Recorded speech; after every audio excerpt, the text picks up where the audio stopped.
గాదే సాయి కృష్ణ కృష్ణలంకకు సంబంధించినటువంటి వ్యక్తి విజయవాడలో ఉన్న కొన్ని పోలీస్ స్టేషన్లలో ఇతని మీద కేసులు ఉన్నాయి అని ఆరోపిస్తున్నారు. అయితే అతను లాకప్ డెత్ చేయబడ్డా అనేటువంటి అనుమానాలు కూడా ఉన్నాయి. వాళ్ళ అమ్మగారు ఈ రోజు ఒక ప్రెస్ మీట్ లో పాల్గొన్నారు. మీడియా మిత్రులందరితోనూ మాట్లాడారు. ఆమె ఆవేదన చూసిన తర్వాత మనకు ఒక విషయం అర్థమవుతుంది. అదేంటంటే తల్లి కొడుకు ఎలాంటి వాడైనా బ్రతికుండాలని కోరుకుంటుంది. అతన్ని పోగొట్టుకోవాలని అనుకోదు.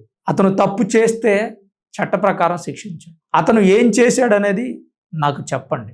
ఒకవేళ అతని మీద కేసులుంటే కోర్టులో హాజరుపరచండి. రేపు చేస్తే ఊరుకుంటానికి బయట వీళ్ళు కోర్టులో ఎందుకున్నాయి వదిలేయటానికి?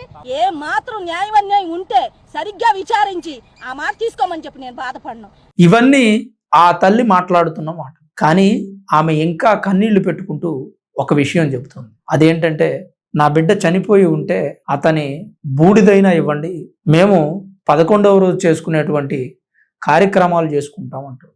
నా కొడుకు బూడిద ఎక్కడుందో నాకు కావాలి. నాకు ఇంకంతగానే ఏమొద్దు. వీళ్ళ ఆస్తులు వద్దు, వీళ్ళ పొలాలు వద్దు, వీళ్ళ బంగారం వద్దు, నాకు అసలు ఏమీ వద్దు. నా కొడుకు బూడిద నాకు ఇప్పించండి చాలు, నాకు ఇంకేమీ వద్దు. పెద్ద కర్మ అంటారు కదా, అది చెయ్యాలి. ఎందుకంటే కొడుకు బ్రతికున్నాడో చనిపోయాడో తెలియనటువంటి దీన స్థితిలో ఒక తల్లి ఉంది అంటే మన సమాజం ఇంతకంటే సిగ్గుపడాల్సినటువంటి సమయం రాదేమో. నేను ఈ మాట ఎందుకు చెబుతున్నాను అంటే కొంతమంది వ్యక్తులు నాతో వివేదించవచ్చు. అన్నా అతను రౌడీ షీటరు, అతను చనిపోతే మీరెందుకు అంతలా ఫీల్ అవుతున్నారని అనుకోవచ్చు. అఫ్కోర్స్ అతను రౌడీ షీటర్ అవ్వచ్చు, అతని మీద కేసులు ఉండొచ్చు. కానీ అతన్ని లాకప్ డెత్ చేసేటువంటి రైట్స్ మాత్రం పోలీసులకు లేవు. సిఐ నాగరాజ్ అనే వ్యక్తి, అతని సహచర పోలీసులు వాళ్ళ అమ్మగారి దగ్గరికి వెళ్ళి ఆమె ఫోన్ లాక్కొని ఆమె ఫోన్తో సాయి కృష్ణకి ఫోన్ చేసి మార్కాపురం నుంచి సాయి కృష్ణని తీసుకొచ్చారు. బాగానే ఉంది. తీసుకొచ్చిన తర్వాత మీకు కసితీరా కొట్టారు. సరే, అది తప్పు అయినా కానీ కొట్టిన తర్వాత అయినా అతన్ని కోర్టులో హాజరుపరచాల్సింది. అది కూడా చేయలేదు. వీళ్ళు కొట్టిన దెబ్బలకి అతను చనిపోయాడు. ఆర్ఎంపీ డాక్టర్ని తీసుకొచ్చి ట్రీట్మెంట్ చేయించారు. ఇంకా పలు సాక్ష్యాలు కూడా ఉన్నాయి. ఇప్పుడు రీసెంట్గా తెలుస్తున్న విషయం ఏంటంటే కృష్ణలంక పోలీస్ స్టేషన్ టెర్రస్ పైన సాయి కృష్ణను హతమార్చినటువంటి గుర్తులు కనిపిస్తున్నాయంట. బ్లడ్ మరకలు, లాఠీకి బ్లడ్, అలానే ఆ టెర్రస్ పైన బూడిద. ఈ బూడిద ఎక్కడి నుంచి వచ్చింది? అతన్ని తీసుకువెళ్ళి స్వర్గపురి శ్మశానంలో ఖననం చేశారు అని చెబుతున్నారు, అనాథ శవం అని. మరి అలాంటప్పుడు ఆ బూడిద ఇక్కడికి ఎందుకు వచ్చింది? అంటే ప్రీ ప్లానెడ్గా ముందే ఫ్యామిలీకి బూడిదైనా ఇవ్వచ్చు అని ఆ బూడిద తీసుకొచ్చి ఇక్కడ సేవ్ చేశారంటారా? ఏం జరుగుతుంది అసలు పోలీసు వ్యవస్థలో? బాధ్యత రాహిత్యంగా ఎందుకు ప్రవర్తిస్తున్నారు? ఒక బాధ్యతాయుతమైనటువంటి ప్రభుత్వ ఉద్యోగంలో ఉండి ప్రజాసేవ చేయాల్సినటువంటి, ప్రజలకు రక్షకులుగా ఉండాల్సినటువంటి పోలీసు వ్యవస్థ ఎందుకు ఇలాంటి అవమానాలను ఎదుర్కొంటుంది? ఇప్పుడు ఆంధ్రప్రదేశ్లో ఇదే హాట్ టాపిక్ అవుతుంది. కారణం ఏంటంటే సాయి కృష్ణ తల్లికి సరైనటువంటి సమాచారం ఇవ్వకపోవడం. ఆమె ముఖ్యమంత్రిని కలిసి వచ్చిన తర్వాత నాకు న్యాయం చేస్తానన్నారు అని చెప్పారు. మరి ఆమె కలిసి వచ్చి చాలా రోజులు అవుతుంది. అంటే ఇప్పటి వరకు న్యాయం జరగకపోవడమే ఆమె మరోసారి ప్రెస్ మీట్ పెట్టడానికి కారణమా? మీకు డబ్బులు ఇచ్చారా ఎవరైనా అని అక్కడున్న మీడియా మిత్రుడు అడిగితే నాకెవ్వరూ డబ్బులు ఇవ్వలేదు, నాకు డబ్బులు కూడా వద్దు, నా కొడుకు బూడిదైనా ఇవ్వండి అని ఆ తల్లి మాట్లాడుతుంది. 50 సంవత్సరాల వయసు ఉన్నటువంటి తల్లి కొడుకు కోసం ఆవేదన పడుతూ కనీసం బూడిదైనా అప్పగించండి అని అడుక్కునే దీనస్థితికి తీసుకొచ్చారు అంటే పోలీస్ వ్యవస్థ ఎలా సమాజం పట్ల వ్యవహరిస్తుంది అనే విషయాన్ని మన కళ్ళకు కట్టినట్లుగా చూపిస్తుంది. పోలీస్ వ్యవస్థలో అందరు పోలీసులు ఇలానే ఉన్నారంటే లేరండి, మంచి పోలీసులు కూడా ఉన్నారు. ఎక్కువ శాతం మంచి పోలీసులే ఉన్నారు. వాళ్ళు సమాజానికి, ప్రజలకి ఉపయోగపడేటువంటి పనులు చేస్తూ ఉంటారు. కానీ పర్సనల్ గ్రడ్జ్తోనో లేదా కొన్ని రాజకీయ పార్టీల కోసమో లేదా ఇంకో విషయం ఏదైనా మనసులో పెట్టుకొని క్రిమినల్స్ని లాకప్ డెత్ చేయడమో, ఎన్కౌంటర్ చేయడమో వారి లక్ష్యంగా ముందుకు పోతున్నటువంటి పోలీసులు ఈ సమాజానికి చాలా ప్రమాదకరమైనటువంటి విషయం. క్రాంతి కుమార్ అనే వ్యక్తి గతంలో సిఐ నాగరాజు టార్చర్ తట్టుకోలేక నేను ఆత్మహత్యకు పాల్పడుతున్నానని మరణ వాంగ్మూల వీడియో రిలీజ్ చేశారు. ఆ వీడియో చాలా ఆలస్యంగా వెలుగులోకి వచ్చింది. ఈవెన్ సాయి కృష్ణ కేసు బయటకు వచ్చి వైరల్ అవుతున్న సందర్భంలో ఆ వీడియో బయటకు వచ్చింది. అదే అంతకుముందే ఆ వీడియో బయటకు వచ్చినట్టయితే సాయి కృష్ణ చనిపోయేవాడు కాదేమో. ఎందుకంటే ఆ వీడియో చూసిన తర్వాత పోలీస్ డిపార్ట్మెంటో లేదా ప్రభుత్వమో సిఐ నాగరాజు మీద చర్యలు తీసుకునేది. అప్పుడు సాయి కృష్ణని అరెస్ట్ చేసినా అతనికి ఈ పరిస్థితి ఉండేది కాదు. కోర్టులో ప్రవేశపెట్టేవారు, ఈరోజు అతను జైల్లో ఉండేవాడు. కోర్టులో ప్రవేశపెట్టవలసినటువంటి సాయి కృష్ణని ఇంతవరకు ప్రవేశపెట్టలేదు. 29వ తారీఖు, జూన్ 29వ తారీఖు పెట్టాలి, కానీ పెట్టలేదు. ఈరోజు జూలై 5వ తారీఖు అయినా కానీ సాయి కృష్ణ ఏమయ్యాడు అనే విషయం ఎప్పటి వరకు తెలియదు. లాకప్ డెత్ అని కన్ఫర్మ్ చేశారు సిట్ అధికారులు. మరి లాకప్ డెత్ అని కన్ఫర్మ్ చేసినప్పుడు ఆ తల్లికి, కుటుంబ సభ్యులకి సాయి కృష్ణ ఎలా చనిపోయాడు, ఎప్పుడు చనిపోయాడు, అతన్ని ఎక్కడ ఖననం చేశారు, అతని అస్థికలు బూడిదో ఇవ్వాలి కదా, అది కూడా ఇవ్వలేదు. అంటే ఆ తల్లి మరలా ప్రెస్ మీట్ ముందుకు వచ్చి మాట్లాడితే తప్ప పోలీస్ వ్యవస్థ సంబంధించినటువంటి ఆధారాలు ఇవ్వరా?